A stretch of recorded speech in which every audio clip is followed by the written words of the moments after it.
മനുഷ്യജീവിതം മനോഹരവും അർത്ഥപൂർണവുമായി തീരുന്നത് നമ്മൾ ഈ ഭൂമിയിൽ നേടിയെടുക്കുന്നതും സമ്പാദിച്ചു കൂട്ടുന്നതും കരുതി വയ്ക്കുന്നതും കൊണ്ട് മാത്രമല്ല.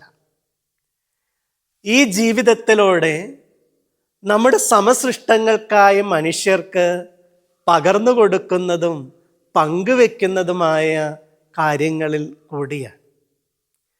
പ്രമുഖ വ്യവസായിയായ കൊച്ചൗസേപ്പ് ചിറ്റിലപ്പള്ളി അദ്ദേഹം തൻ്റെ ജീവിതത്തിൽ ബിസിനസ്സിലൂടെ ഒരുപാട് കാര്യങ്ങൾ നേടിയെടുത്തെങ്കിലും അദ്ദേഹത്തിൻ്റെ ജീവിതത്തെ ഏറ്റവും ശ്രേഷ്ഠമാക്കി തീർത്ത കാര്യം അദ്ദേഹം നേടിയ നേട്ടങ്ങളുടെ പട്ടികയേക്കാൾ നൽകിയ ചെയ്തു കൊടുത്ത നന്മകളുടെ ഓർമ്മകളിലൂടെയാണ്.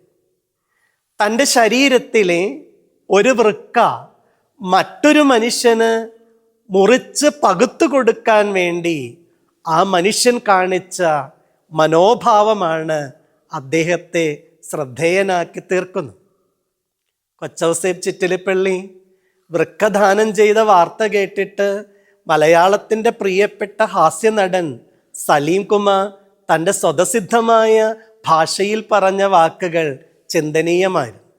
അദ്ദേഹം പറഞ്ഞത് ഇങ്ങനെയാണ്: കൊച്ചൗസേപ്പ് ചിറ്റിലപ്പള്ളിയെ പോലെ എനിക്ക് പണം ഉണ്ടായിരുന്നെങ്കിൽ മൂന്നാമത് ഒരു കിഡ്നി കൂടെ വാങ്ങിവെച്ച് സുഖമായി ജീവിക്കുന്നതിനെ കുറിച്ചാണ് ഒരുപക്ഷെ ഞാൻ ചിന്തിക്കുക പോലുമെന്ന്. ജീവിതത്തിൽ മറ്റുള്ളവർക്ക് കൊടുക്കുന്നതിനെ ഭ്രാന്തെന്ന് വിശേഷിപ്പിക്കും ഭൗതികമായ കാഴ്ചപ്പാടുള്ള മനുഷ്യൻ. ആത്മീകമായിരിക്കുന്ന വീക്ഷണങ്ങളും വിശാലമായ ചിന്താഗതികളുമുള്ള മനുഷ്യർ തങ്ങൾക്കുള്ളതിൽ നിന്ന് മറ്റുള്ളവർക്ക് കൊടുത്തുകൊണ്ട് ജീവിതത്തെ മനോഹരമാക്കി തീർക്കാൻ സാധിക്കും. സലീം കുമാറിൻ്റെ വാക്കുകൾ പകർന്നു നൽകുന്ന സന്ദേശം എത്ര ശ്രദ്ധേയമാണ്. മറ്റൊരു കിഡ്നി കാശ് കൊടുത്ത് വാങ്ങാൻ സമ്പത്തുണ്ട മനുഷ്യനാണ് തൻ്റെ ശരീരത്തിൽ നിന്ന് ഒരു കിഡ്നി മുറിച്ചെടുത്ത് മറ്റൊരാൾക്ക് കൊടുത്തത്.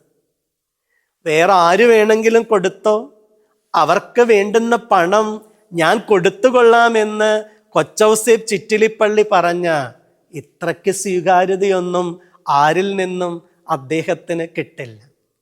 തൻ്റെ ശരീരത്തെ മുറിച്ച് താൻ അനുഭവിക്കേണ്ടുന്ന മുഴുവൻ വേദനകളിലൂടെ കടന്നു പോയിട്ട് ആ മനുഷ്യൻ മറ്റൊരാൾക്ക് ജീവൻ കൊടുത്തു.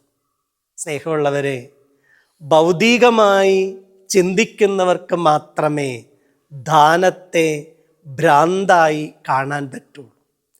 ആത്മീകമായി ചിന്തിക്കുന്നവർക്ക് നൽകുന്നതിനെ ഏറ്റവും വലിയ നന്മയായിട്ട് നോക്കിക്കാണാൻ പറ്റും.